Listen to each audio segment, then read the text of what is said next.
Hey guys, स्वागत है आपका मेरे इस यूट्यूब चैनल पे।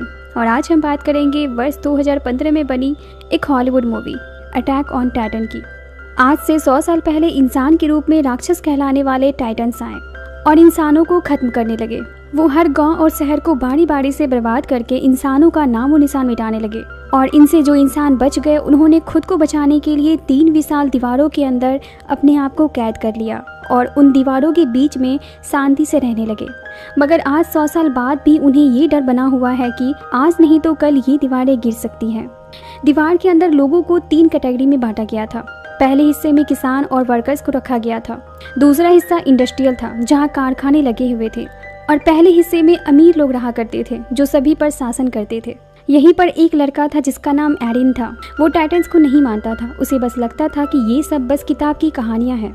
उसका यहाँ दम घुटता था क्योंकि उसे ये लगता था कि टाइटन्स के लिए बनाई गई दीवार की उस पार एक बहुत बड़ा शहर बसा हुआ है जहाँ जाने के बाद उसकी जिंदगी बिल्कुल बदल जाएगी। लेकिन लोगों को यहाँ जबरदस्ती कैद करके रखा गया है। एरन का एक दोस्त भी था जो काफी इंटेलिजेंट था। वो सबसे छुप के छोटे छोटे एक्सपेरिमेंट किया करता था क्योंकि यहाँ पर लोगों को एक्सपेरिमेंट करने के लिए बिल्कुल मना किया गया था। एरन एक लड़की को पसंद करता था जिसका नाम मिसाका था। एरन अक्सर मिकासा से कहा करता था कि हम दोनों यहाँ से बाहर निकलकर एक बहुत अच्छी जिंदगी जिएंगे। एरन अपने दोस्तों से जिस जगह पर मिलता था वो जगह उसकी फेवरेट जगह थी क्योंकि वहाँ पर एक बहुत बड़ा बॉम्ब पड़ा हुआ था जिसके डर से लोग वहाँ नहीं आते थे। एक दिन एरन अपने दोस्तों के साथ ये डिसाइड करता है कि वो उस दीवार के पार जाएगा, लेकिन उस दीवार पर बहुत ही सख्त पहरा रहता है। फिर भी किसी तरह ये लोग सबसे छुपते हुए उस दीवार के काफी नजदीक चले जाते हैं। इससे पहले कि ये और आगे जाते वहाँ पर सोल्जर्स आ जाते हैं। सोल्जर्स इन सभी को अरेस्ट करने ही वाले होते हैं कि वहाँ पर सोल्जर का हेड आ जाता है। वो एरन को सोल्जर से बचा लेता है क्योंकि वो एरन को पहले से जानता था। वो ये भी जानता था कि एरन एक बहुत ही इंटेलिजेंट लड़का है। अब ये लोग बात कर ही रहे होते हैं कि तभी उस दीवार के पीछे एक बहुत ही भयानक टाइटन आ जाता है। वो अपनी बॉडी से आग उगल रहा था। ये देखकर एरन को अपनी आंखों पर विश्वास नहीं होता है कि वो सच में एक खतरनाक टाइटन को देख रहा है जिसके बारे में वो हमेशा सोचा करता था कि वो एग्जिस्ट नहीं करते। उस टाइटन के शरीर के आग की लपटों से दीवार की हालत बुरी तरह से खराब हो जाती है और वो टाइटन अपने पैरों से उस दीवार में एक बहुत बड़ा होल कर देता है। ये देखकर सभी सोल्जर्स उस टाइटन पर हमला करने की तैयारी करने लगते हैं, लेकिन इससे पहले कि वो कुछ कर पाते वो टाइटन वहां से गायब हो जाता है और वहां एक खौफनाक सन्नाटा छा जाता है। और कुछ ही देर के बाद उस बड़े होल से टाइटन्स अंदर आने लगते हैं। वो देखने में इंसानों की जैसे ही लग रहे थे, लेकिन वो काफी लंबे चौड़े और बड़े थे। इंसानों को देखते ही उनके मुंह से पानी गिरने लगता है जैसे कि उनके सामने बहुत ही स्वादिष्ट खाना रखा हो।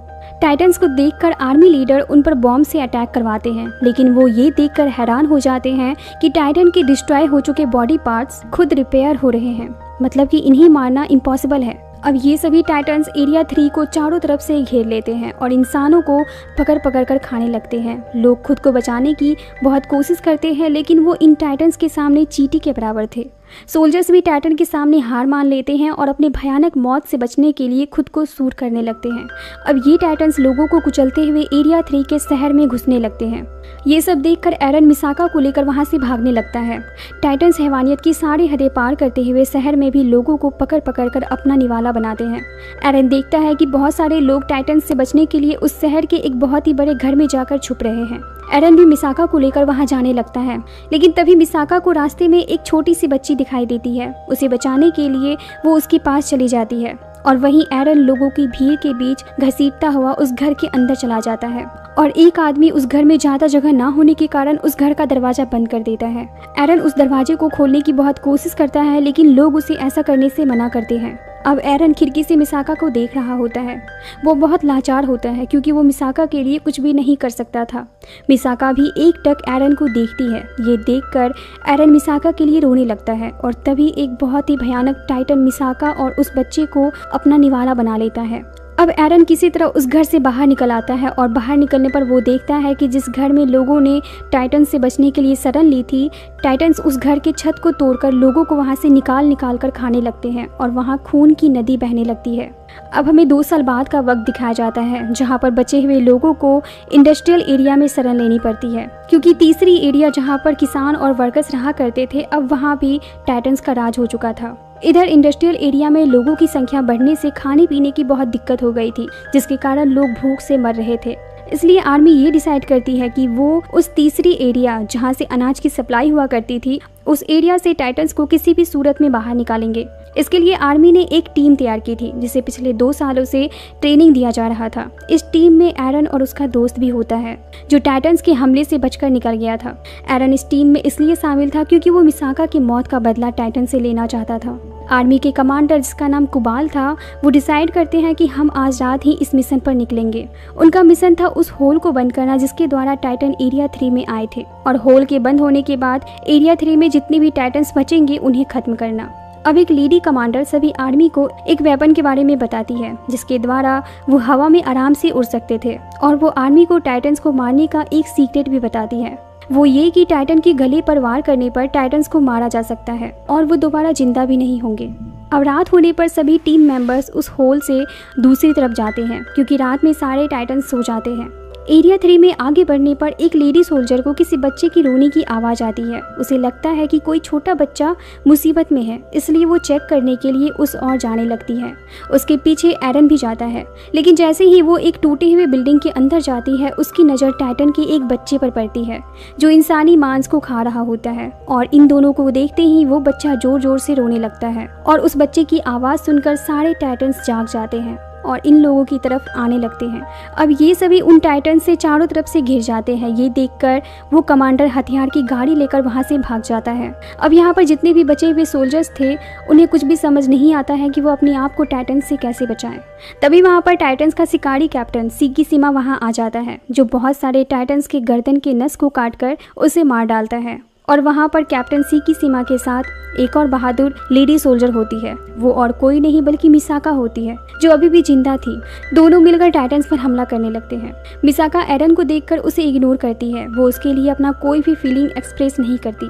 दरअसल जब वो टाइटन मिसाका को खाने ही वाला था तब कैप्टन सिकीशिमा ने मिसाका को बचाया था, लेकिन उस छोटे से बच्चे को मिसाका के सामने ही टाइटन ने खा लिया था, जिसका बदला मिसाका टाइटन से लेना चाहती थी, और इसके लिए सिकीशिमा ने मिसाका को बहुत अच्छी ट्रेनिंग दी थी।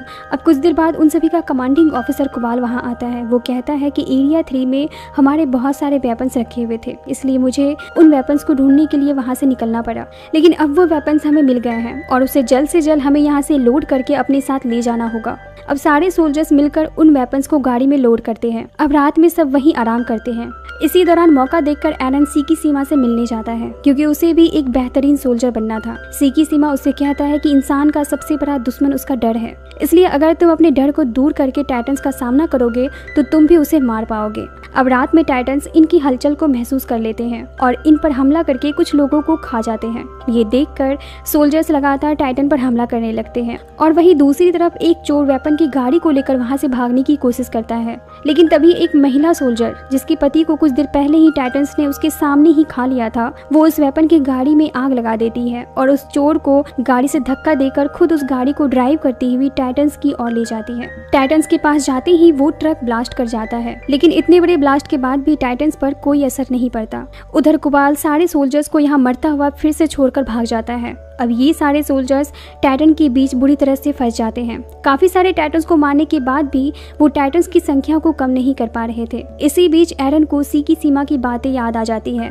कि कैसे अपने डर को दूर करके टाइटन से लड़ा जाता है। अब वो अपने हथियार से टाइटन्स पर हमला कर देता है और कुछ टाइटन्स को मारने में वो सफल भी हो जाता है, लेकिन इसी दौरान एक टाइटन उसके पैर को खा जाता है जिससे वो जख्मी होकर नीचे गिर जाता है। तभी वो देखता है कि एक भयानक टाइटन उसके दोस्त को पकड़कर खा रहा है। एरन अपने दोस्त को मरता हुआ नहीं देख पाता है और बहुत हिम्मत करके वो उस टाइटन के मुंह से अपने दोस्त को बाहर निकाल लेता है, लेकिन खुद ही उस टाइटन का निवाला बन जाता है। एरन देखता है कि वो धीरे धीरे उस टाइटन के पेट में जा रहा है और वो उसके डाइजेस्टिव सिस्टम तक पहुंच जाता है, जहां वो धीरे धीरे डाइजेस्ट होने लगता है। ये सब देखकर मिसाका अपना आपा खो देती है और लगातार टाइटन्स पर हमला करने लगती है, लेकिन अचानक उसके वेपन में खराबी आ जाती है जिससे वो जमीन पर गिर जाती है, और तभी वो टाइटन जिसने एरन को निगला था वो मिकासा के सामने मौत बनकर खड़ा हो जाता है।